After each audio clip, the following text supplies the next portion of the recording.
is falling down, falling down, falling down. London Bridge is falling down, my fair lady. London Bridge is falling down.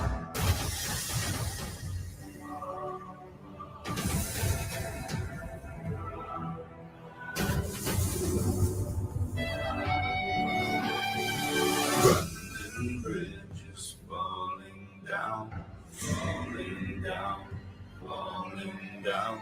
London Bridge is falling down, my fair lady.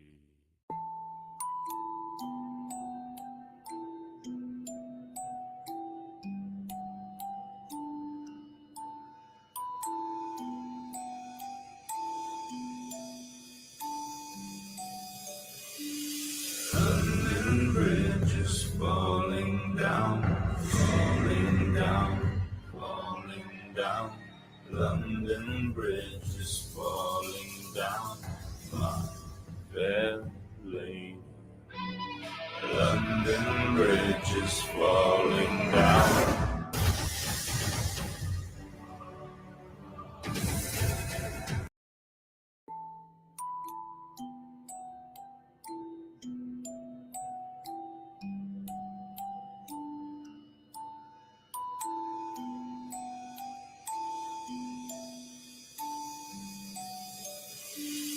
London Bridge is falling down, falling down, falling down. London Bridge is falling down, my fair lady. London Bridge is falling down.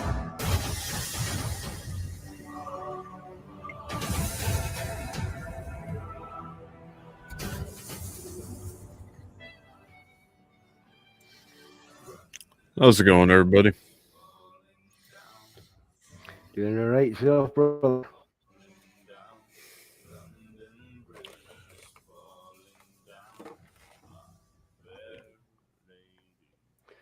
Just decided to go ahead and tweet a link to the show at the SCP Wiki folks on Twitter, Nice.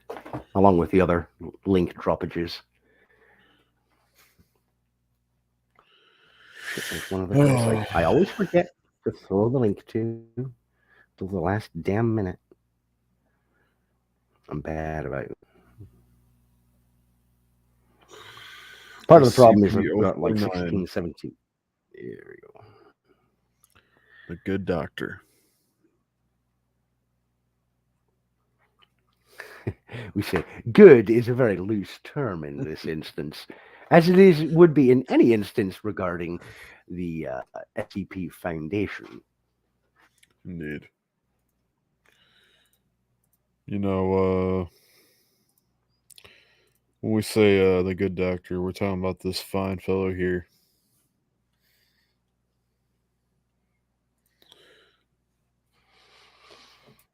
Yeah. Fucking bird. He's a charming fellow. He's a normal guy. He's a pretty cool kind of guy. But you get a little sugar. Yeah, let's have a party with this fella. Get a little sugar in him. He starts to go woohoo, woohoo, woohoo. Yeah. Gets a little wacky. So we are referring to SCP-049, colloquially referred to as the Plague Doctor. When it comes to the classifications of the threat level or difficulty in containing various abnormalities and anomalous creatures in the SCP Foundation's guardianship or stewardship, as we have mentioned before, there are classically four primary designations. There is neutralized, which means that the anomaly has come to a conclusion or the creature has been terminated, destroyed. There is safe, which means that the incident is over, or the creature, if it is an anomalous creature, has been permanently or at least semi-permanently contained and does not appear to pose any future or forthcoming threat. Then there is Euclid. Euclid is a classification which basically states that the Foundation has a technique, ritual, or containment cell that they have demonstrably been able to prove they can keep creatures of an anomalous nature contained within under most circumstances. There are still incidents which occur wherein the creature in question is able to breach containment and get out into the broader world. However, for the most part, the measures that the Foundation has put into place are able to keep them contained about an efficiency rate of about 90% of the time. And the last classification is Keter, which means that the anomaly is either uncontained, has not ceased taking place, or it is extremely difficult and highly complicated to keep the anomalous creature in question contained in the stewardship and guardianship of the Foundation, and frequently there are breaches of containment and the creature gets out into the broader world. With the Plague Doctor, we are looking at a creature of a very particular type, something that, God damn it, something that this fellow's at least being silly about it. We are looking at a rare occurrence with the Plague Doctor, with 049. It doesn't happen often, but the Foundation has been forced to change the classification of SCP-049. It traditionally, for a very long time, according to the wiki and the numerous tales associated with the Plague Doctor, he was classified as Euclid. However, in recent times, the Plague Doctor has been upgraded to a Keter class threat. Yeah, which is very bad. Very, very bad. But he's still the good doctor. Good doctor. I You would ain't trust pimping unless you're limping. Yep, Scuba. I would You know trust the autistic kid from the Good Doctor show over this son of a bitch any day of the week. Oh, well, without further ado, we're going to get into this one. We're going to play you guys a video of the good doctor. And as has been our formula in recent times, after the initial video, I've got some handy-dandy notes historically referencing the numerous instances of the original sort of real-world historical precedent and some associated bits of doggerel to go with the Plague Doctor. Always definitely helpful to get to know the good doctor. Yeah. All right, so without further ado, everybody, here we go.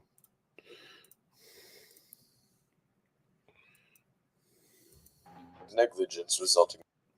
Way too far ahead. The following data release has been authorized by the following council members and administration staff. Incident 049, 16th of April 2017. Post-investigation report. It has been ascertained that the death of Dr. Ham was due to two primary factors. Dr. Ham did not activate the emergency alert system.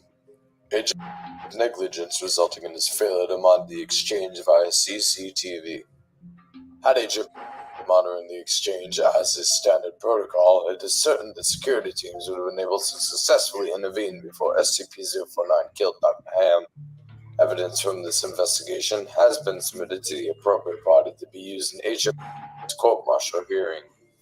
Dr. Ham's next of kin have been informed.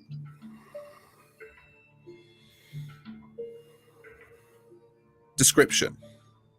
SCP-049 is a humanoid entity roughly 1.9 meters in height, which bears the appearance of a medieval plague doctor. While SCP-049 appears to be wearing the thick robes and the ceramic mask indicative of that profession, the garments instead seem to have grown out of SCP-049's body over time and are now nearly indistinguishable from whatever form is beneath them. X-rays indicate that, despite this, SCP-049 does have a humanoid skeletal structure beneath its outer layer. Yeah. So basically what they're saying is this garment that he's wearing, or what you think he is wearing, is not actually wearing it. That is him. That is his flesh. Yeah. That is all him. SCP-049 is capable of speech in a variety of languages, though tends to prefer English or medieval French. While SCP-049 is generally cordial and cooperative with Foundation staff, it can become especially irritated or at times outright aggressive if it feels that it is in the presence of what it calls the pestilence. The pestilence. The corruption which runs deep, the rot that sanguines within. The plague. The sick. The tainted. Yeah. So y'all are about to figure out what he considers the pestilence. Although the exact nature of this pestilence is currently unknown to Foundation researchers, it does seem to be an issue of immense concern to SCP-049. SCP-049 will become hostile with individuals it sees as being affected by the pestilence, often having to be restrained should it encounter such. If left unchecked, SCP-049 will generally attempt to kill any such individual. SCP-049 is capable of causing all biological functions of an organism to cease through direct skin contact. How this occurs is currently unknown, and all autopsies of SCP-049's victims have invariably been inconclusive. SCP-049 has expressed frustration or remorse after these killings, indicating that they have done little to kill the pestilence. They will usually seek to then perform a crude surgery on the corpse using the implements contained within a black doctor's bag it carries on its person at all times. While these surgeries are not always successful, they often result in the creation of instances of SCP-049-2. So, in other words, zombies. Brain-eating zombie bastards. Yep. SCP-049-2 instances are reanimated corpses that have been operated on by SCP-049. These instances do not seem to retain any of their prior memories or mental functions, having only basic motor skills and response mechanisms. While these instances are generally inactive, moving very little and in a generally ambulatory fashion, they can become extremely aggressive if provoked, or if directed to by SCP-049. So basically, he can make an army of the undead. He's a necromancer. Mm-hmm. He is a Dungeons and Dragons necromancer who doesn't use spell components so much as unwitting and unwilling volunteers. Yeah. SCP-049-2 instances express active biological functions, though these are vastly different from currently understood human physiology. Despite these alterations, SCP-049 often remarks that the subjects have been cured. Special containment procedures. SCP-049 is contained within a standard secure humanoid containment cell in Research Sector 02 at Site 19. SCP-049 must be sedated before any attempts to transport it. During transport, SCP-049 must be secured within a Class 3 humanoid restriction harness. That makes me wonder, how do they touch him?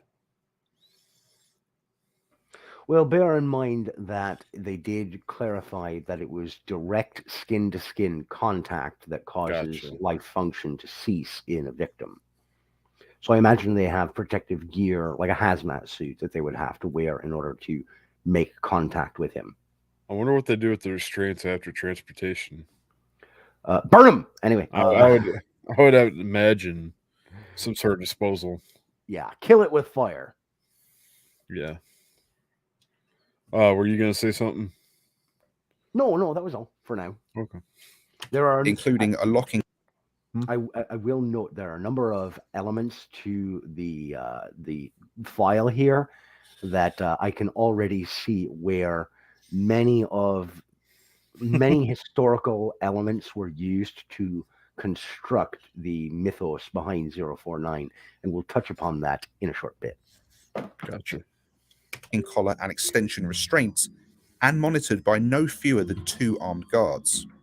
While SCP-049 is generally cooperative with most Foundation personnel, outbursts or sudden changes in behavior are to be met with elevated force. Under no circumstances should any personnel come into direct contact with SCP-049 during these outbursts. In the event SCP-049 becomes aggressive, the application of lavender has been shown to produce a calming effect on the entity. Once calmed, SCP-049 generally becomes compliant and will return to containment with little resistance. In order to facilitate the ongoing containment of SCP-049, the entity is to be provided with the corpse of a recently deceased animal, typically a bovine or other large mammal, once every 2 weeks for study. Corpses that become instances of SCP. So yeah, in other words, he's a kind of like another version of Dahmer. Wee bit. Now, the application of lavender, just as a quick historical note, this was a common practice amongst plague doctors working in France. Rather than using charcoal at the end of the mask, they would use lavender oil to mask the scent of the dead and decomposing. Just a small note. That and through the beak, they would also place flowers in there too. Yep. We had brought that up the other last week when we first kind of said this is who we're going to be introducing. Yep. SCP-049-2 are to be removed from SCP-049's containment cell in the. So these animals that he's working on is basically like undead puppies. Puppy! No, stay away from it, Jimmy. Pretty much. It's like, no, Plague Doctor, you can't have that. We got to take that away from you. Can't we keep him? His name is Billy Bob. Don't name it, for Christ's sakes. Now it's going to be even worse when you have to kill it. Incinerated. SCP-049 is no longer permitted. Instances of SCP-049-2 are to be removed from SCP-049's containment cell and incinerated. SCP-049 is no longer permitted to interact with human subjects, and requests for human subjects are to be denied. Temporary Containment Procedure Update. Per Containment Committee Order 049 Sierra 1917-1, SCP-049 is no longer permitted to interact directly with any members of Foundation staff, nor is it to be provided with any additional corpses to be used in its surgeries. This order shall persist indefinitely, until such time a consensus regarding the ongoing containment of SCP-049 can be reached. So I got to add, because there's an SCP game on Steam, it's free, by the way, and you can play as 049, and you can infect D-Class and make them into zombies, and they're players that can play as zombies as your army. It's beautiful. That's kind of neat. But no. Well, you can also play as other entities as well. Now that's pretty cool. I like that. Yeah, you can play as MTF, you can play as the Chaos Insurgency. Yeah, it's pretty dope. Give me 1 second here. Let's see. Yeah, it's called SCP Secret Laboratory. Free game, by the way. I'll have to check that out.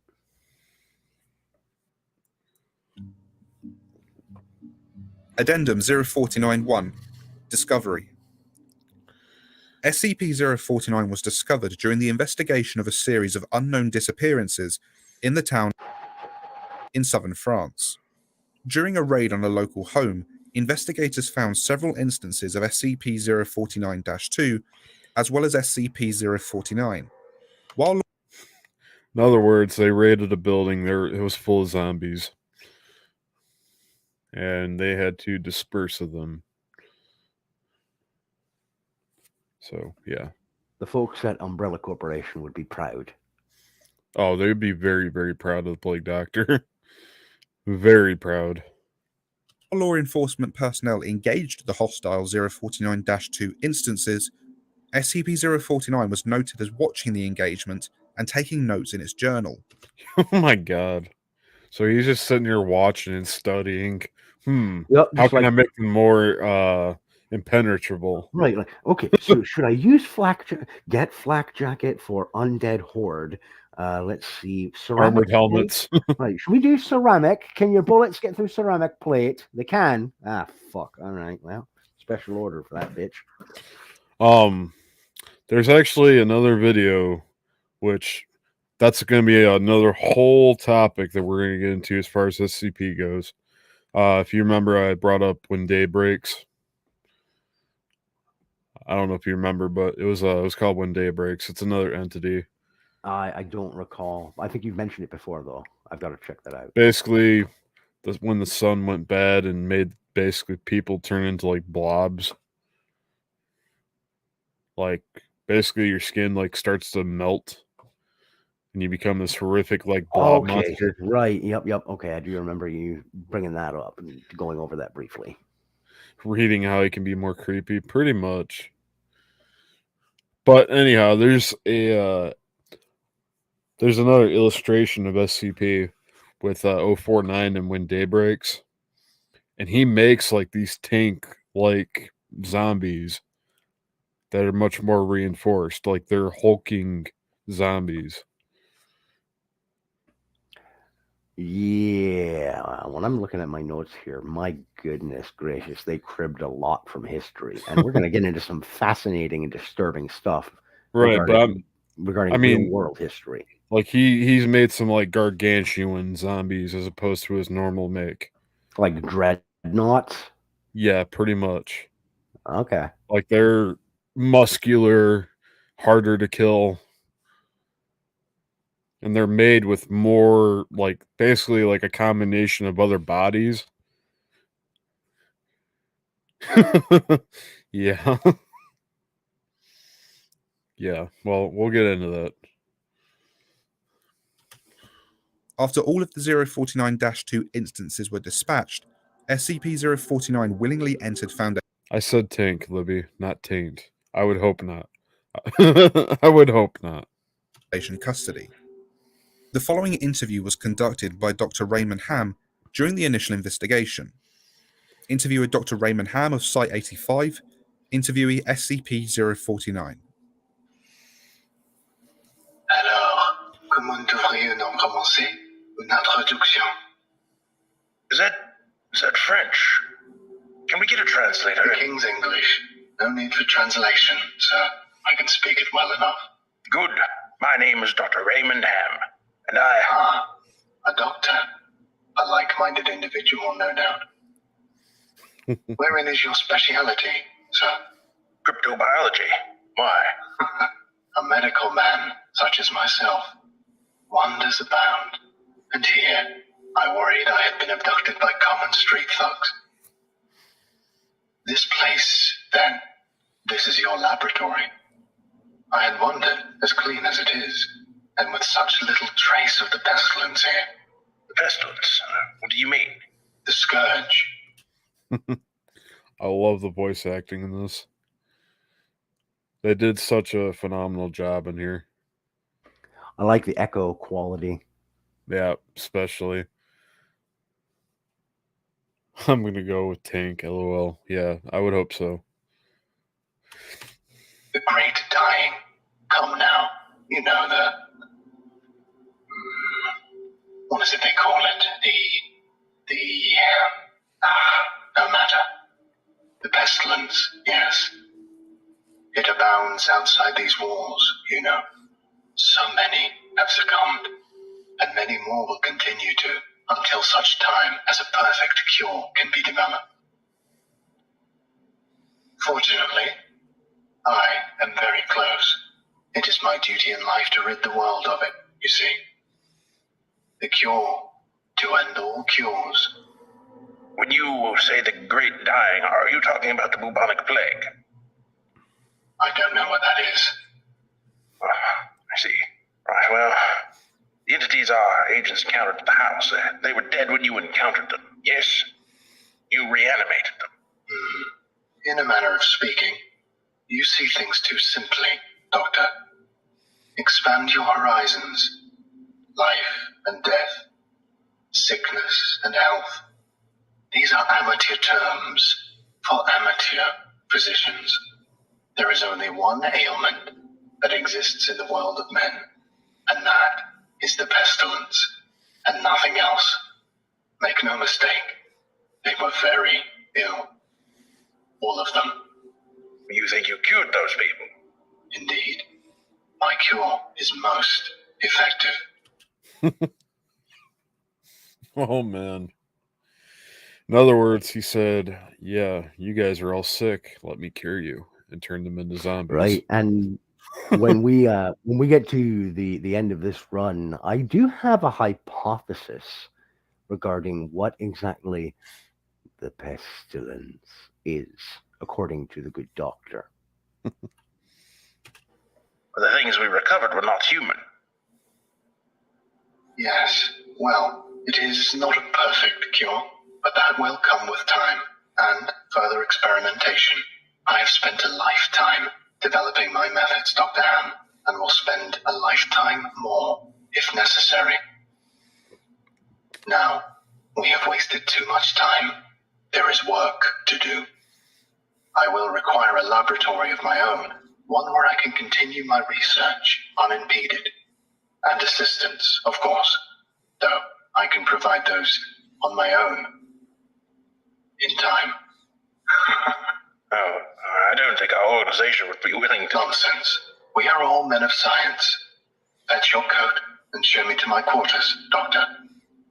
Our work begins now.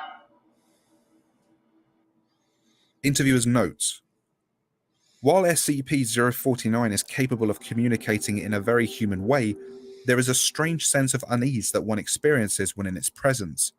Make no mistake, there is something very uncanny about this entity indeed. Additionally, we've confiscated that pointed stick that SCP-049 keeps waving around. Part of this was due to standard confiscation protocols for the possession of anomalies, and part because 049 really is a menace swinging it around like he does. They took his stick. No stick for you. No stick for you.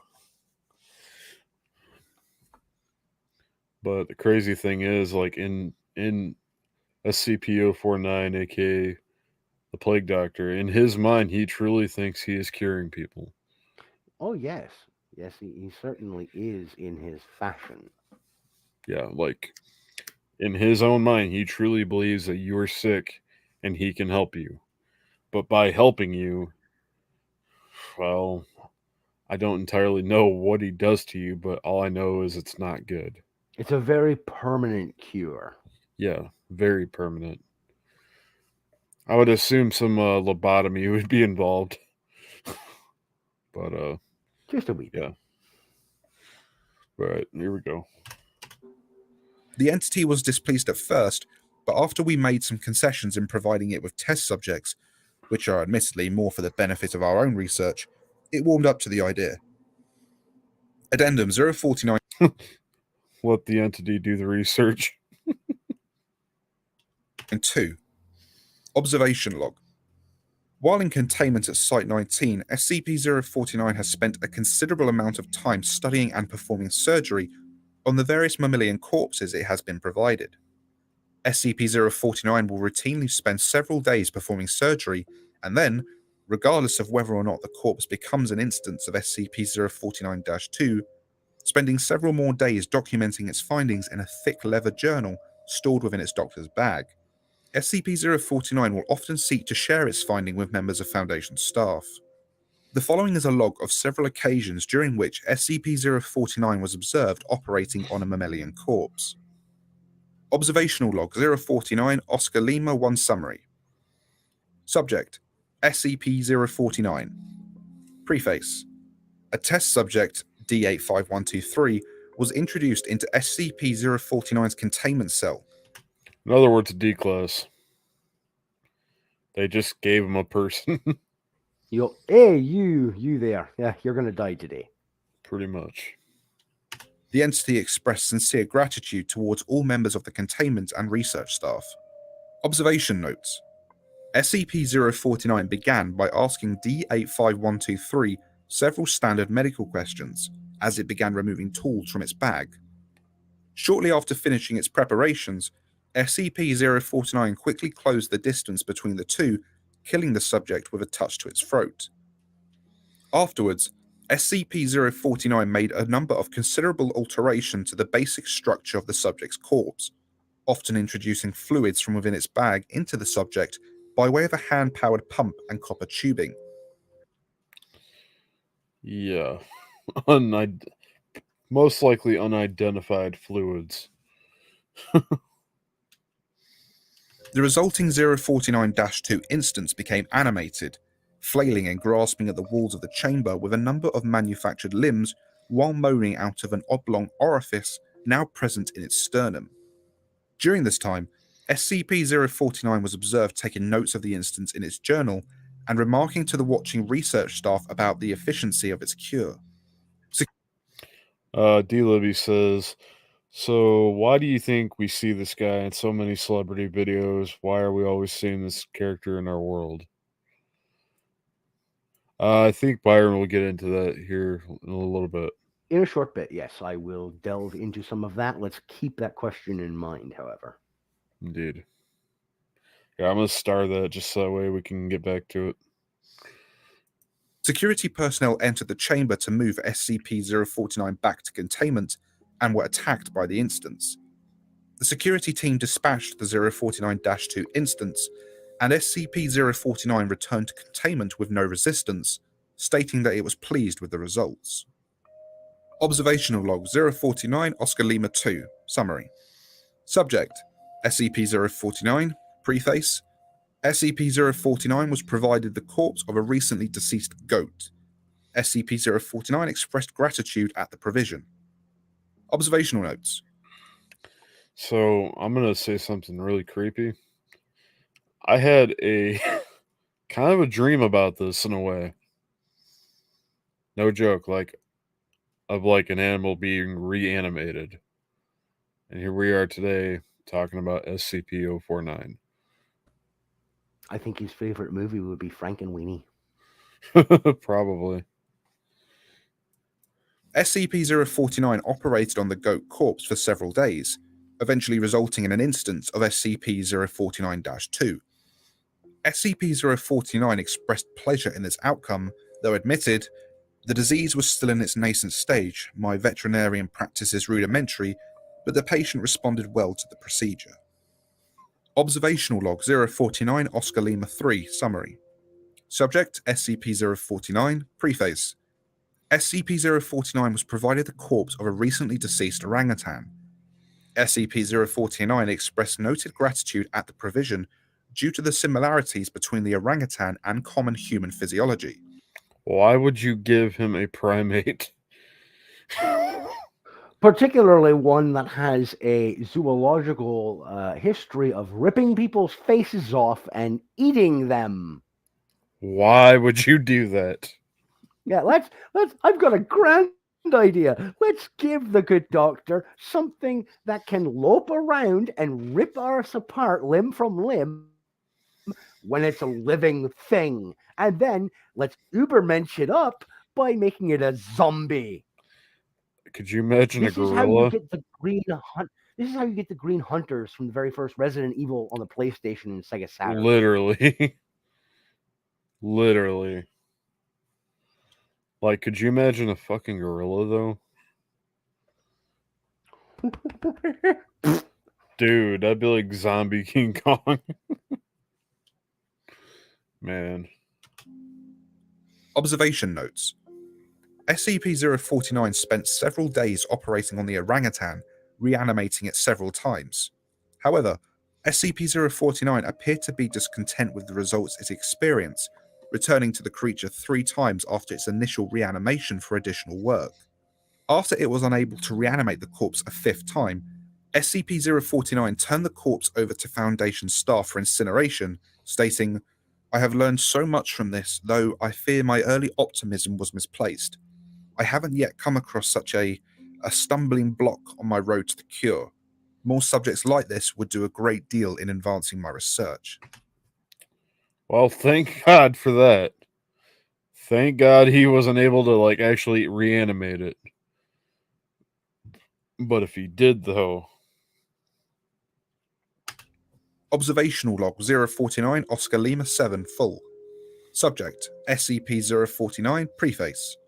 SCP-049 was provided the corpse of a recently deceased bovine. SCP-049 expressed mild annoyance at the provision, though accepted it nonetheless. Observational notes. SCP-049 spent several days operating on the bovine corpse, breaking only to dine on a requested dinner of thin crackers, salted pork, and hard cheese. Beginning first by embalming the corpse, SCP-049 was observed producing a number of long syringes from its bag, each containing a different dark viscous fluid. SCP-049 described these fluids as essences of the humors.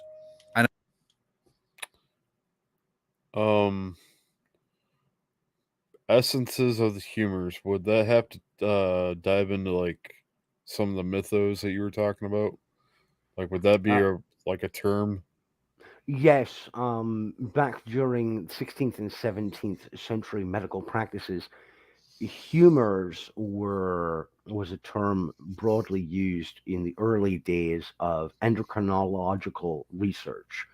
So various human fluids and hormonal extracts were taken and mixed with various types of alcohol or extracts of flowers and other plants in order to try and concoct these sort of alchemical mixtures, and they were referred to as humors. So would they be considered like attempts of like making a cure? They would be elements to an overall elixir or formulation. Yes. The humors were also at that time largely believed to be energies contained within all living things. A common use of the term would be found in saying when women would experience hysteria, it was said to be an imbalance of the feminine humors.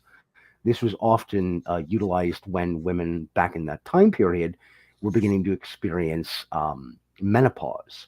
It was said to be an imbalance of the feminine humors.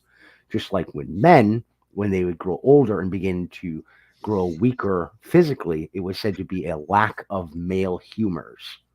Basically, a drop in testosterone. It was not fully comprehended at the time, however. So, okay. I feel like I got like a sort of a grasp on it, but like the word humor, like, are they saying like humors as in, because you're talking like testosterone and stuff? Yes. Trying to figure out where I'm trying to go with this. Like, it was a very early understanding of hormones. Okay. Very early understanding. Gotcha. Okay. And elaborated by saying the pestilence may bring about a systemic imbalance. In such a case, before true healing can begin, one must find the humors in balance or the body will reject the cure. Over the next few days, SCP-049 spent a considerable amount of time adjusting the organs of the bovine corpse with a number of large metal instruments. After 8 days, SCP-049 produced a lightning rod which Dr. Ham exchanged for an electric cattle prod attached to an extension cord and struck the corpse in several locations. This action seemingly had the effect of reanimating the bovine, which once again became ambulatory, despite the inversion of the head and reorientation of its limbs. Follow-up interview. We've watched you work for several weeks now, and honestly, I'm not sure I understand what you're doing. Could you describe your process in detail? Oh, goodness, no. The process is most intensive. As I said to your assistant, the best instruction you will find about my methods are here in my journals, as I have kept exhaustive records of my work there. I see. Well, my concern, Doctor, is that we still don't understand what you're seeking to cure, or how it manifests, or how turning these creatures into quasi-living, mindless drones helps in that effort. You do not understand the pestilence, even after all this time. Doctor, it is an unspeakable horror, one that has shown its true face many times before, and will again. I find myself blessed with the wisdom and good senses needed to root it out and destroy it. But many, like yourself, cannot. It is a cruel judgment, I fear, to be at the mercy of a disease you cannot fully comprehend. That still doesn't answer my question. How's your cure any kind of cure at all? It is a cure. You may laugh at my efforts if you please, but do not besmirch the good name of scientific progress that has developed this great mercy. He's getting agitated. Do not question the doctor's methods, Never question or the you will doctor's find method. yourself the next patient. Indeed. What you short-sightedly see here is a life better than any this creature could have hoped for. Stricken as it was with the pestilence, this creature is now clean, unable to spread the pestilence, and free from the terror it would have experienced otherwise. I can't help but think about that, how he said that. This is a life better than anything it could have ever hoped for, while it's mindlessly walking around not knowing what it is. Which lends itself into my hypothesis, but I'll get to that later. This is hardly a creature at all, Doctor. It's not even... Do not jape with me, sir. You and your colleagues are like so many others, unable to look past minor setbacks to see the salvation taking place before your very eyes. Do you wait to remove rotten timbers until the whole collapses on top of you? No. You find them and you pull them out and replace them with those untouched by rot. And most of all, you do not simply mock the structure because it now looks different to you. It is strong. It is free of disease. I'm sorry. Didn't mean to agitate you. I'm just trying to understand. Yes. Well, do mind your words in the future, Doctor. I am a professional, but even professionals may feel the bite of pride in dealing with criticism of their masterpiece. I will forgive this as an act of good faith between colleagues. Is there anything else I can help you with? No, that will be all. Another test subject on the usual schedule. You know my preference of subjects with more human anatomies. Attending researchers' notes. SCP-049 does seem to genuinely want to help other humans, though it has not yet been able to provide a concrete example of what exactly it is trying to save us all from. I have watched it now over several weeks, and while the outcomes do not seem to ever change, SCP-049 continues to claim that it is growing closer to its perfect cure. I think the entity may be more aware of the reality of these outcomes than it would like us to think. Do you think so? I have a sneaking suspicion that while 049 is aware of the results, that somehow in its mind it is justifying that it is genuinely getting closer and closer to developing the cure for what ails us. Slowly with time we shall find the perfect cure, and all shall be set to rights.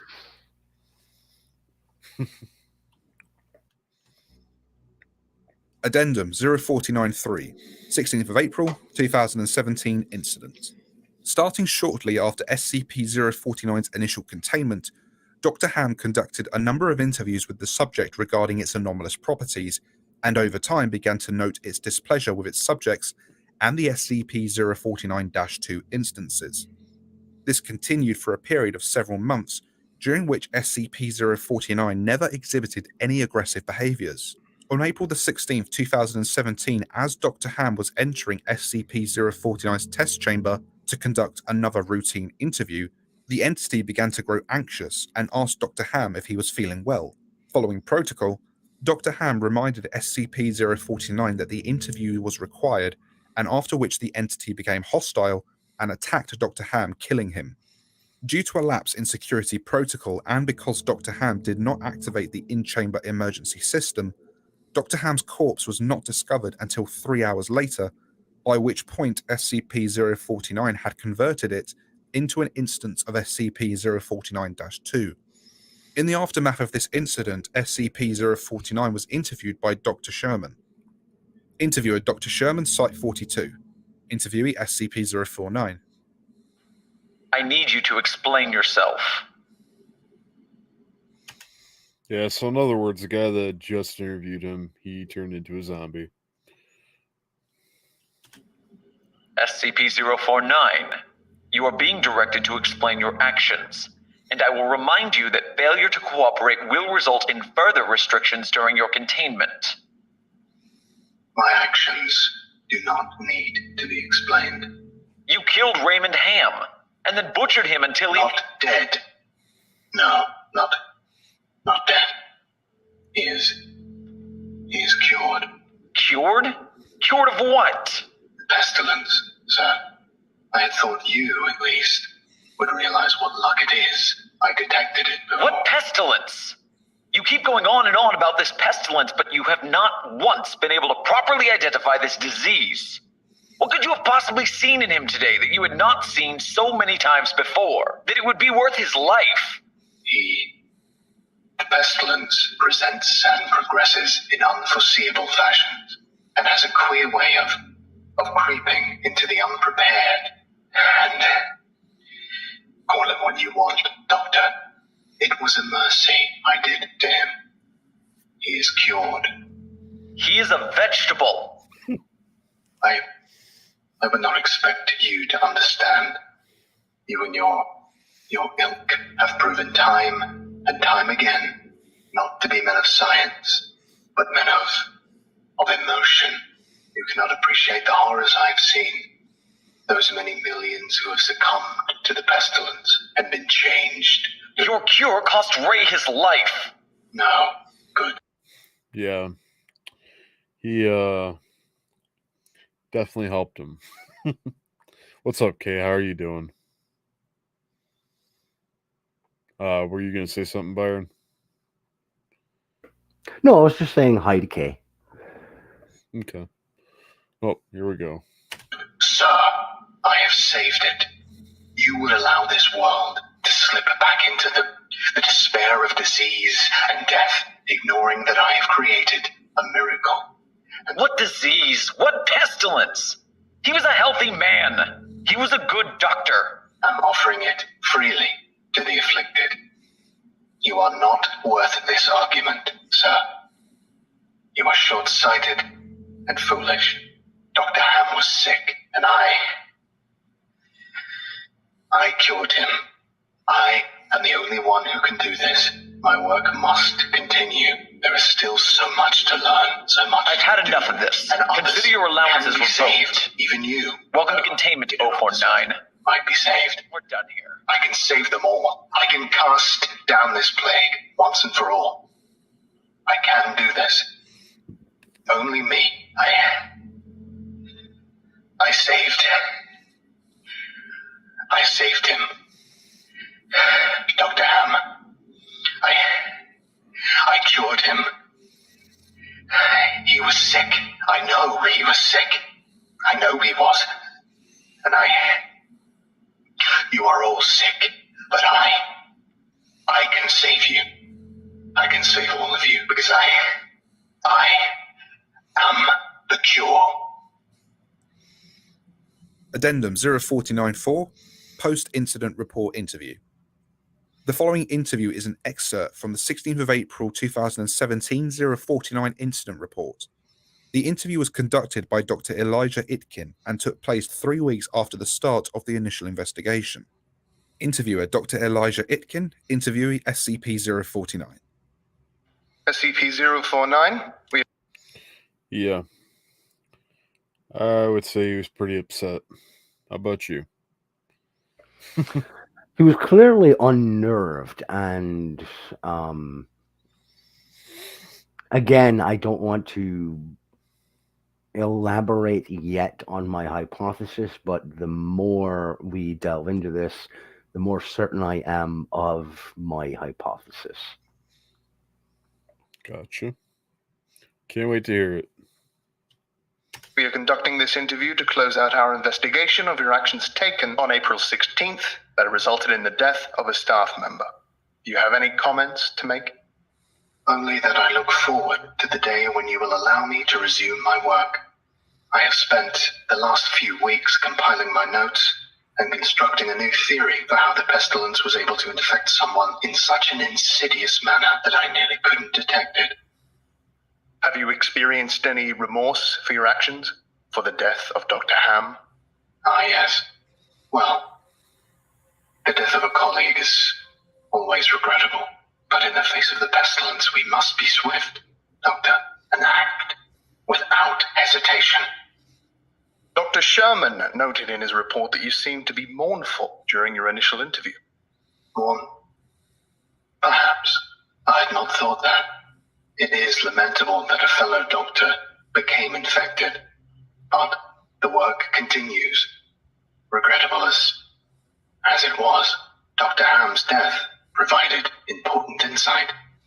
Living human subjects are the only way to proceed forward, I am decided. My cure is of little use on dead flesh, and I have gleaned all I can from your generous supply of corpses. My desires turn towards tending to those still living who suffer from the disease. I'm afraid you're going to be disappointed. Oh, Doctor, I wouldn't be so sure. Man, a good doctor. He said, "Oh, doctor, I wouldn't be so sure." That can only mean one thing.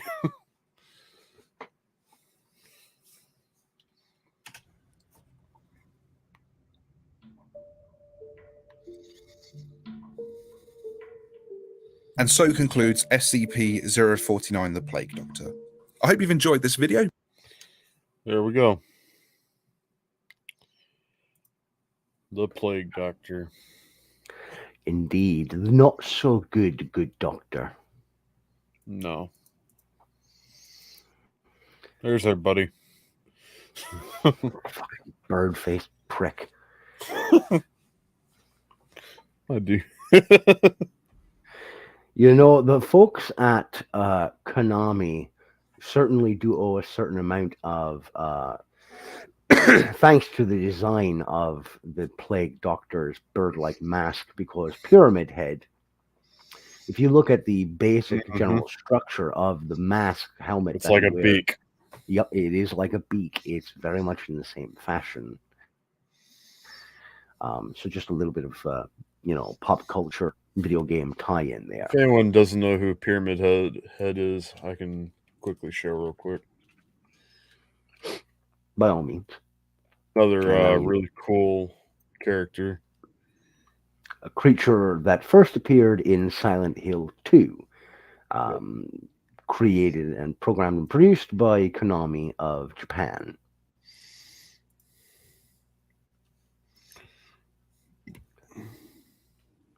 Driven by your guilt. That's the crazy part about Silent Hill, is everything that you potentially fight is a manifestation of your own guilt. Now, I am prepared, if you are, to delve into hypothesis, to dive into the historical notes that I did a little bit of research on.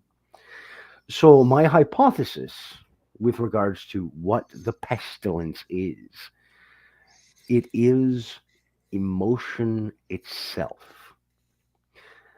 The doctor, the Plague Doctor, when he touches his victims, they cease to be alive. They cease to function. The only state in which a living thing can express or feel emotion is when it is alive, when it is a living thing. When we look at the instances of the animal subjects that were handed over to 049, they were already dead. However, it is known through zoological and biological research over the decades and centuries that we've had available data that animals are capable of experiencing a similar, if limited, range of emotional states that one could compare to human emotion. Emotions are not the sole property of human beings. Animals also experience them. When you look at his interactions with the staff at the foundation, it's always researchers and scientists, doctors, who he initially interviews with, men of reason, men of science, men who are largely professionally required to be detached. When it comes to the SCP Foundation staff themselves, the Foundation operates in a utilitarian kind of fashion. They take the utilitarian approach to solving their problems of containment and dealing with anomalous events. They take the what is the greatest good for the most number of people to cause the least harm and suffer the fewest tragedies and loss of life. That is a utilitarian, emotionless, pure logical approach to the anomalous situations and creatures that they contend with and try to contain. That is exactly what the plague doctor identifies as a colleague. It's someone who is able to remove emotion. Other human beings, however, experience a broad range of emotions all the time. It's what gives us our essence, our spirit. Gives us character, morals. Right. It could correlate one to, especially given the mores at the time when the plague doctors first started appearing in common historical precedent. People were not slaves to their emotion, but they were certainly possessed of a greater sense of soul, of spirit. Now, I don't want to delve too much into the religious aspects of things, but I imagine that if the plague doctor was introduced to a congregation of devout believers, he would try to kill them all as quickly as possible, for they were lashed to their passion for their faith. Now, when it comes to historical precedent and where I can see a lot of tie-ins for whoever constructed the documentation around SCP-049. Plague doctors first began to appear historically in 16th and 17th century Europe, predominantly in France and Britain, Great Britain, the United Kingdom, Ireland, Scotland, Wales. You also found the plague taking place throughout most of Europe. But the plague doctor's mask was first really iconically utilized in France, which is part of the reason why I believe the plague doctor begins starting his interview, parlez-vous en français? Est-ce que tu parles français? Oui, mon docteur. So that's where he begins. Side notes regarding the plague doctors. Many plague doctors during the period of the bubonic plague were actually student doctors, or they were doctors previously drummed out of the medical community for malpractice or demonstrable incapacity to utilize the tools and techniques of proper medical science. They were the rejects of the medical community or people who were just learning how to be doctors. Of note, and they were voted off the island. Right. Of note, and this is a side the island of science of history that I find fascinating and ties in with what you were talking about. That the day after, or not the day after, the what did you say? When day breaks. When day breaks. All right, you'll find a tie-in here pretty quickly, pretty easily. In Paris, in 1656, an alchemist and occultist, Orvis Leblanc of Paris, was said to have gathered plague volunteers for a series of gruesome and inhumane experimental treatments. Of note was one experiment wherein he attempted to replace the kidneys of several patients with those of recently deceased cadavers who had not died of the plague, but of other illnesses or natural causes, or in some cases during duels, because those were still popular at the time, culturally. It is rumored that one survivor of his experiments, received transplants of several organs from numerous other patients. And this man, a laborer, a common laborer, a stonemason, was said to have lived for 4 years on the organs of other human beings, serving as later inspiration for Mary Shelley's Frankenstein. Hmm. Then, in 1682, the plague had so ravaged the Welsh countryside that tradesmen previously employed as butchers were pressed into service as plague doctors. One such doctor, I never knew that. yes, it was that bad. Wow. One such doctor, Hector Svenok, kept a journal from May 1682 until January of 1683. In this journal, he chronicled the eventual deaths that he oversaw of over 400 people in the hamlet that he lived in, which included almost the entire population of the village, including his own wife and 3 sons. The last entry in his journal remarks his final confession and begs God to forgive him. The local Oh, Catholic man. parish priest, Father Bjorn Mikkelsen, records in his own journal the discovery of Hector on the family property several days later, having hanged himself from a tree in the front yard. Oh, boy. Yes. He must have done some very ungodly things. I mean, from what I read regarding the gentleman Hector's journal, he was genuinely trying to help people. But he was he previously a professional butcher, and he was racked with guilt that he was being pressed into the service of trying to cut people open and fix them. But he was tormented over this because people kept coming to him, to his family home, to Oh, receive man. help. And it's because these people were coming to his home that his wife and sons ended up catching the affliction, catching the plague. And when they died of the plague, he was in such despair. He decided, most of the people in the village are dead. My own family is now dead. I have Oh, no okay. reason to live anymore. I've butchered these people. I have not helped anyone. Please, God, forgive me for the things I've done to these people. I was only trying to help, but I've done no good here. I Please. see what you mean. Yeah, he was like, just, oh my God, a terrible human being. He was racked with and tormented with guilt. So ultimately, when his last son passed away, the very next day, he wrote out the journal entry asking God for forgiveness and hung himself. Right. So, in other words, he was just so filled with guilt by not helping anybody, but trying to help people. And Yeah, it just didn't work for him. yeah, he couldn't take it, Right. which is obviously quite the opposite perspective of 049, who thinks he's doing great work.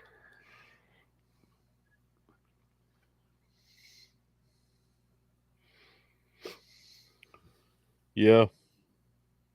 He's probably inspired by this SCP, if I had to guess with that. Interesting. It wouldn't be the only instance in which Upchurch seemed to use undead imagery in the My Next to Red video when he appears to be a Confederate zombie Yep. rising up from the bloody fields of battle. So, while I don't often proclaim any great familiarity with the man's work, I am vaguely familiar with it. I have a surface layer familiarity with him. But yes, that is definitely some historical precedent and some facets of genuine historical activities and events that inspired the SCP Wiki documentation for 049, The Good Doctor. I'm actually looking through his comments to see if anybody caught on to it. Because she's right. There is imagery of the character. And this would not necessarily be untoward, because you'll find oftentimes that in the South, particularly in the state of Louisiana, you had the entire territory was originally owned and settled by the French. It was the Louisiana Purchase was purchased from the French Empire. So you had residents who were already steeped in that mythology and in that lore, who were familiar with the imagery surrounding the plague doctor.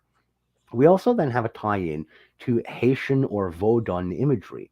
The voodoo practitioners often utilize ceramic masks to represent the various Loa spirits that they wish to invoke in their various rituals.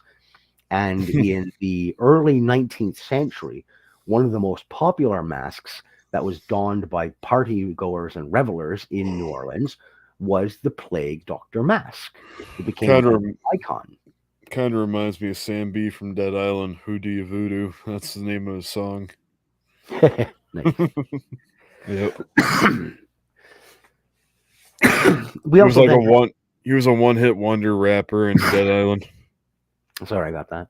But then we have another tie-in right there, truly, because in Vodun culture and in Vodun mythology, we have the practice of raising the dead, of employing zombies by hoodoo practitioners, dark practitioners of voodoo magic, who raise up the recently dead in order to compel them into service as their mindless army.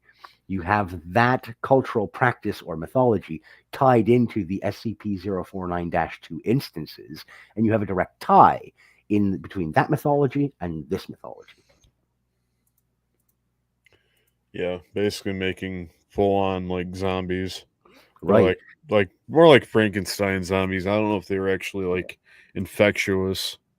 Well, no, I mean, oftentimes what you find in the actual historical documentation is people utilizing scopolamine, which is known as the zombie drug, in order to reduce people's inhibitions to the point where they are so suggestible to the commands of particularly charismatic or persuasive individuals, they're able to compel people to do things that they wouldn't normally do, including What's up, Don Slaughter? Yo, man, girl, what's going on? Appreciate y'all hopping up in here. The Elite used him too, and the movie's Eyes Wide Shut. Yeah, I mean, I just see him as the fictional character as SCP-049, but I don't know. Personally, he's like one of my favorite SCPs. The fact that he can raise the dead and just his character alone, thinking he's going to cure everybody. Right. And when you get into the the broader symbolism behind the mask too, in Native American folklore and in Norse mythology, you'll find oftentimes crows and ravens are associated with the concept of being carriers of spirits to the afterworld. That when an individual dies, their soul is removed, it's literally plucked out by the beak of the bird in question and carried in its beak up to the heavenly realm. This is something that you find in Native American folklore going back to the 7th century AD. You also find it in Japanese folklore with the creation god Yatagarasu, who created the world and the inhabitants therein, and at the end of any living thing's lifespan, it would swoop down on blackened angels' wings in order to rise up the spirit and bring it back home. D-Libby says, yeah, I get freaked out by ravens because I think I'm about to die. They're evil birds. They're evil birds. But, for some reason, Odin enjoyed having them around, and I look around the world, I don't see any frost giants. He kept his fucking word. Anyhow, sorry about that. Yeah. I mean, usually, I don't know if it's like an omen, but usually, like, when it comes to ravens or crows, it's usually pretty bad. Something's lurking around the corner. Yep. Crows, particularly. When you look at the differentiation between crows and ravens in terms of, for instance, the Sioux Native American tribes, they often viewed the two birds as adversarial. that crows were coming to take the essence of a person who passed away to the good place, the heavenly realm, whereas ravens were ominous bringers of deep doom portent, and they were coming to punish and inflict pain and death and suffering upon living people so that they could then take the poisoned or tainted soul down to hell. Yo Mangrel said I used to own one. D. Libby says they are very smart birds, though. Very smart, distracted by shiny things. Yeah. Well, yeah, SCP-049, everybody. The good doctors, I would like to call them. The plague doctor, the good doctor, the freak on a leash, he with the pointed birdie mask. The pestilence. And I'm sorry to go drone on and lapse into all these different mythological cues and examinations of symbology, but it's what I do. No, it's actually pretty interesting because there's things I didn't know, especially when we were talking about like when you were talking about the butchers. Like I never knew that. Yeah, it was. I mean, and that was largely because so many members of the medical community who were actual, like genuine doctors, because they were steeped around so many infected people, they got sick. You think about the fact that in the medical profession, the idea of washing your hands between patients didn't come into common practice until the 1900s, the late 1800s / early 1900s. Part of the reason why during the American Civil War so many soldiers died after being operated on in medical tents, it wasn't because of the wounds they received, it was because of infections that they got in medical tents. When you've got people who are using the same bloody pair of gloves to tend to one person's gangrenous leg wound, and they take the same bloody hands and gloves and use them to poke around in a bullet wound and dig out a ball from someone's arm wound, well, they're gonna get an infection. Just a side note on the Crow, one Sidious, them picking up change on the streets and trading that money into little machines that give them money in exchange. Crazy. Give them food in exchange. Yeah, they're clever animals. They're observant. What the hell? SCP-4 dash or SCP-4666, the Yule Man. Oh yeah, the Santa Claus guy. Oh God. Gives whole new meaning to the term sleigh bells. Yeah. Which is the title of an Amelia City horror short story. Shameless self-promotion over here. Hold on one second.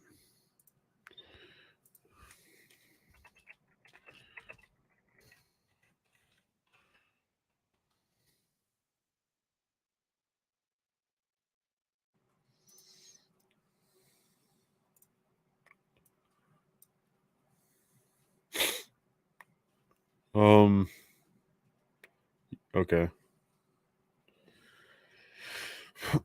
All right. Yeah, I was going to bring up another video, but I don't think we're having time for that. It was going to be SCP-049 versus Shy Guy. Oh yeah, no, I've only got about 20 minutes.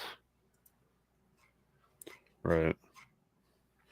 Well, I mean, for what we've got with the Plague Doctor, I think we could probably touch up on something tomorrow. Yep. I did want to really quick go back to our starred comment or question from D. Libby earlier when she asked, why do we see this guy in so many celebrity videos? Why are we always seeing this character in our world?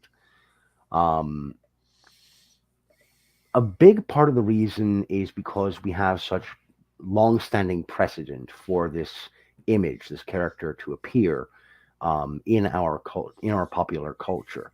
Bear in mind that most most films, most novels, most comic books, most television shows are deeply steeped in lore and mythology that has come before. The practice of utilizing masks when performing ritualistic activities is something that has been done across various cultures for thousands of years. One of the earliest examples that I can think of off the top of my head is pre-Christian Aztecs in the 6th and 7th century BC.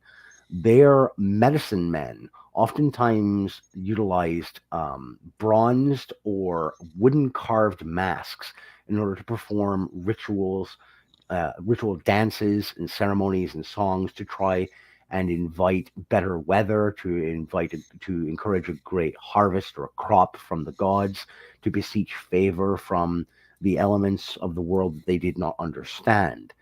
These images, this imago, as it were, carries forward culturally and remains relevant to the cultures and the religions that we develop going forward.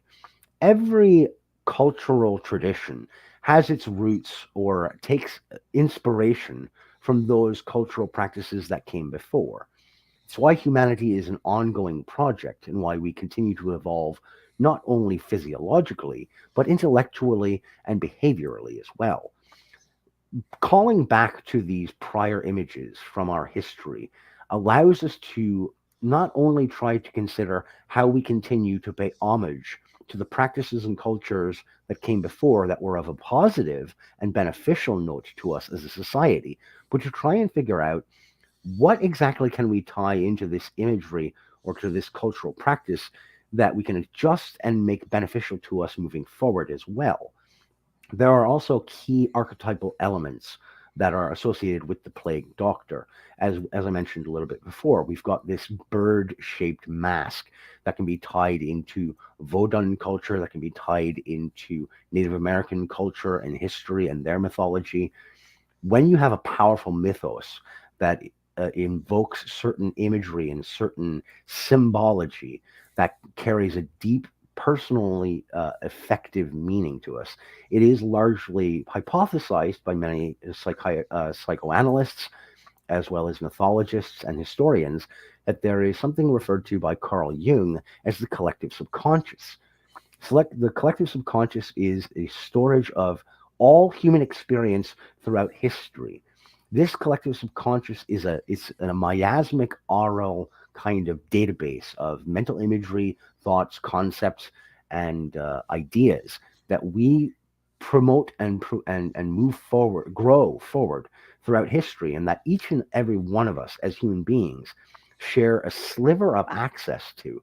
So there is something that moves us fundamentally that we identify with, not necessarily because we've personally experienced it in our own lives, but because that imagery or that concept is tied into the collective subconscious that we share throughout our history as human beings collectively, from the beginning of our existence as human beings to the current day, something about that image calls to a deep part of our soul, a deep part of our mind that conjures up an emotional response. And that's why we continue to see these images crop up again and again. I hope that wasn't too long-winded an answer for you, Libby. I mean, usually I think just like Hollywood or, anything in particular of that nature, it's just because it's an interesting entity and or character. Right. You've got some kind of fascination with this, particularly Right. when we're referring to people who are in Hollywood, members of the elite class. These images are also associated with, and what did I say before? Yatagarasu, the great creator spirit. That's an awful lot of power. People in Hollywood are obsessed with power, with influence. How many people can I get myself in front of their eyeballs to make them worship me as an individual, as an artiste? Okay. Indeed. That kind of influence has a lot of draw to it. And what's more influential or powerful than a god? That and unique imagery. You gotta think like, in a daily basis of seeing like everything else, and then you see the plague doctor, like, it's something that makes you stick your eyes to it because it's that different. Right. It stands out from the normal, everyday drudgery of our day-to-day lives, as it were. Maybe Mhm. not drudgery. I'm being insulting when I say that. I apologize. But it's definitely something that sticks out, Indeed. like a railway spike through the eye. Pretty much. Or its beak through your eye. Yeah, there you go. Probably want a cracker. Could you imagine it like the most lethal headbutt ever? Kadoosh! Now that would be one hell of a soccer hooligan. Yeah, literally. How'd the fight go? Well, Tim's dead. The fuck Yeah. happened to him? He met just- up with some bloke who had a mask with a great big sharp beak on it. He's fucking dead. Go Arsenal! Yeah. Yeah, I can only imagine.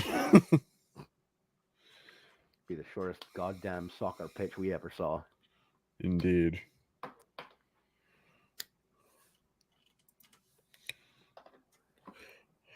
Oh man, Plague Doctor, everybody. There's other videos we can get into as far as the Plague Doctor, but unfortunately, because we are running low on time, we are going to cut this here shortly. Yep. And then afterward, you and I imagine, we'll compare notes and figure out what we're going to do next. Mm-hmm. Gotcha. So, with that being said, if you guys have any more questions, if not, we're going to get going, and we'll see you all tomorrow. But till then, yeah, let us know if you guys got any more questions, and then we're going to cut it short. So, without further ado, let us know here in just a minute, and then, yeah, I'm going to cut it. Not a problem, brother. Be good timing. Mm-hmm.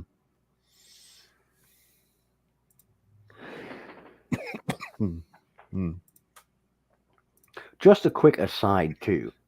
To anybody who has been watching and has been quiet or who doesn't comment very frequently and has decided to jump in here or stop in for one or two of these live streams, if you ever have any requests about specific questions mythologically, or characters or creatures or events that you have an interest in seeing us cover, I don't think Cortex would have any problem with us taking a request if that were Not at all. Docket.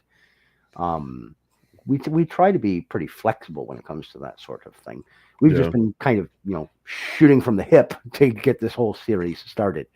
And we will be making a transition to Rumble here pretty soon. So I know I've been saying that here for the longest time, but it is coming.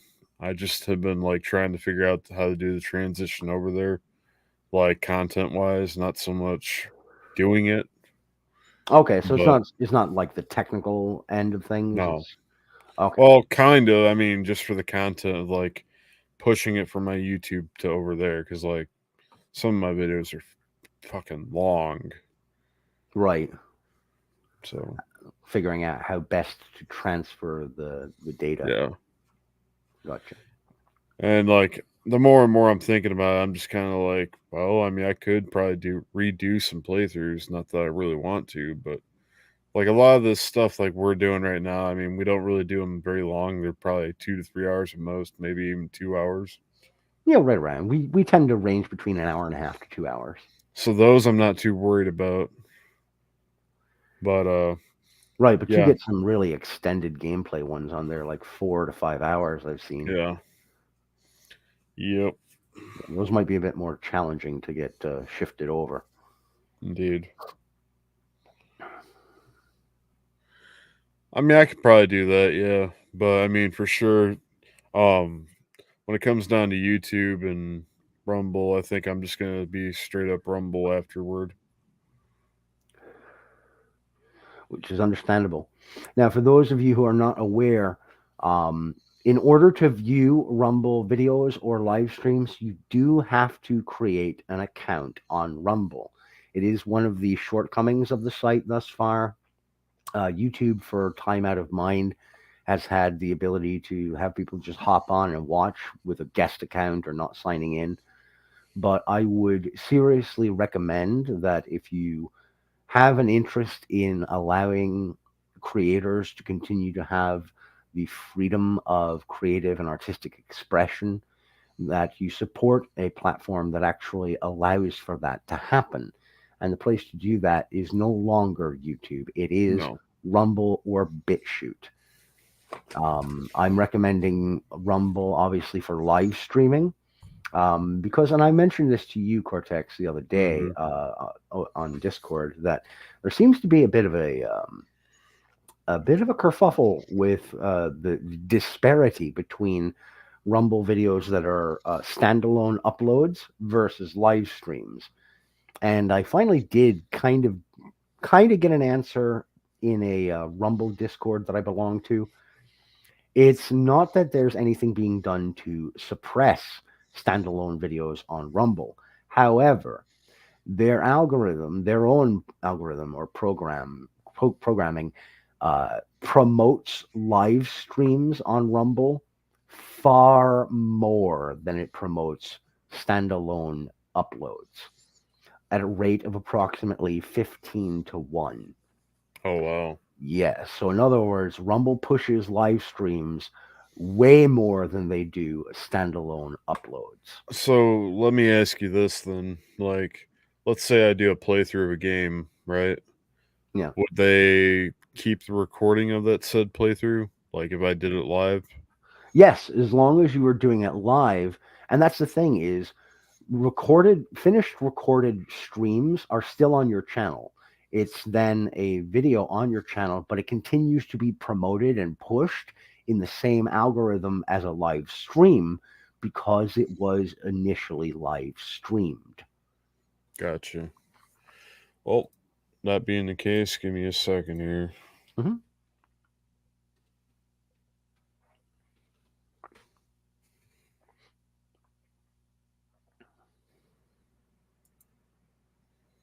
Oh, and for anybody wondering, I showed Scuba and Libby this earlier, where I get some of or a lot of my mythological references from. It would be this handy-dandy collection of mythology books that I keep on hand. I love having my collection. Let me see here.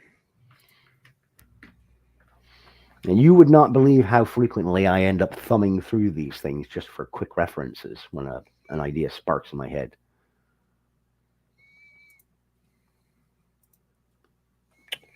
Well, I am literally about to make an official announcement here. Oh, I'm doing things. Goody. What do we got here? Yeah, so if you like what you saw here, we probably are going to officially go to Rumble. Very nice. I'm going to drop my link here in just a second. If y'all could be so kind, go check me out over there. And hold on. No problem. That's probably what I'm going to do, y'all. And to our less talkative audience members, if you have been a viewer of the content and have not yet poked your head up above water to say hello or introduce yourselves to us, we are not gatekeepers. We are not the sort of folks who are ever going to say, no, you're not welcome in this show. We don't do that. We are here to nerd out and to share our love and appreciation for the weird, the bizarre, the maniacal, the confusing, the terrifying of things like the SCP Foundation, the Mandela Catalog, the mythologies and folklore that have infested us as a nation and as a society, that continue to claw at the back door of our psyches. Mm-hmm. So right now I'm currently at 2 followers on Rumble. The minimum is 25 to live stream, but I'm going to make a very significant change here and do the transition today because I've been holding off on it for a very long time. So, well, you are more than welcome to join Rumble and start streaming there, brother. The platform could definitely use creators like yourself folks who are Dude. passionate about the things that they enjoy. Yeah, it's been a long time coming, y'all, and yeah, I like YouTube, but like the way Byron had said it definitely like takes us away from a lot of the creativity of things we'd like to discuss, and I would like to go further than what YouTube would let us. Right, and I'll be perfectly honest. There's a couple of things in my notes here that I did not opt to share, because I find myself thinking, yeah, I'm not going to get away with that on YouTube. And I don't want to get your channel struck or hit with any kind of community guidelines, warnings, or anything like that nature. I'm sure it already is, so it wouldn't matter. Right. But, that's something else that I have found is somewhat lacking on Rumble. And it's something else that I think that we can definitely help bring to the platform. There's a lot of folks on Rumble who are live streaming political talk and socio-political conversations, current events, current news. That's a vast majority of what's on Rumble in terms of your live streamers and your standalone video uploads. We want to bring something else to Rumble, something of an entertainment value, things that we can enjoy as a community or just as content creators, getting together and geeking out. Mm-hmm. And like I said, I mean, this is something that's been coming for a long time that I have been holding on to, and now I'm just kind of tired of telling you guys I'm going to do it and not do it. Well, guys, I'm doing it, and this is where we're going to go. Rock out! But yeah, it's been a long time coming, y'all. Well, Cortex, now I'm definitely going to have to get my Rumble account. I've been procrastinating. Hey, Jasmine. What's up, Jasmine? I hope you're doing well. Hello, All's good Jasmine. at the moment. Hope you're doing okay, too. You go, Cortex. Yeah, no, I apologize in advance, guys. I just been a lot of things going on lately, and it hasn't really been on my mind, so. But, That's all right, brother. You gotta prioritize. We all understand that. You have a life outside of coming up on here and doing these shows. I mean, we both do. We're both just average working guys. Indeed. And I've got all the kids plus the job. Well, I don't have the kids part, but definitely got the job part. I know you've been doing a lot of overtime too, haven't you? Yeah, that's gonna come in full swing, and I'll probably be not as active because overtime's coming. Like from just the numbers that we're supposed to provide at my job. Okay, you've got a kind of a crunch time coming up. Oh yeah. So it's gonna be a lot of thing where I have to like knock out of the park is our numbers, and it's gonna definitely take like a big toll, but not too much of a toll. I mean, we'll be able to do some stuff, not what I mean. Like I'm not going away completely. I'll be around. Right. But we both have life events coming up that are going to take us a little bit more away. So content might become a bit sporadic in the coming months. But that doesn't mean that we're leaving or that we're going to let you folks be kind of twitching in the wind. We will still be coming back and doing these shows. Indeed. Also, sidebar. Along with any specific SCPs you folks are, clamoring for us to cover, any other weird, bizarre, creepy, nebulous kind of urban legend kind of stuff you want us to touch upon, or anything in the video game space, because I don't talk about it as much and I don't focus on it, but I have been playing and adoring video games since the very first time I got my hands on an Atari 2600 joystick and plowed through traffic in pole position. Or sat there, warding off alien invaders in Space Invaders and Galaga and Galaxian. I was never very much good at Missile Commander, though. Hey, Missile Command, that's good shit right there. I sucked at that game. Oh, I couldn't for the life of me play that game. I was shite. I was like 7, but I was shite. Yeah, it gets pretty crazy after a little bit. Oh yeah. But you know what? What game was I actually find myself playing a bit more the last few weeks is I've been going back through and playing some of the old Mega Man games. Holy hell! How did I have the patience to stick with some of these games as a kid? Like I'm sat there going, "What? I'm dead again? How? I used to be able to plow through this game in an afternoon sitting. What happened to me?"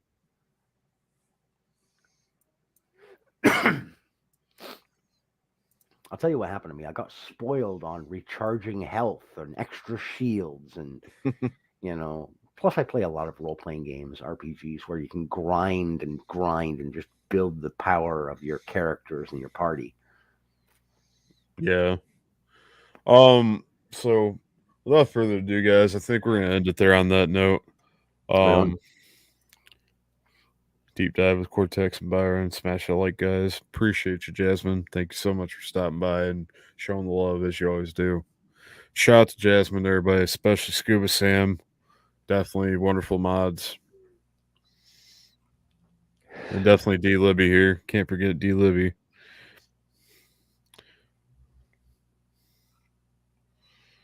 But on that note, much love, guys. We're out of here. Take it easy. Hold on. Oh. All right. Take it easy, guys. We're out of here.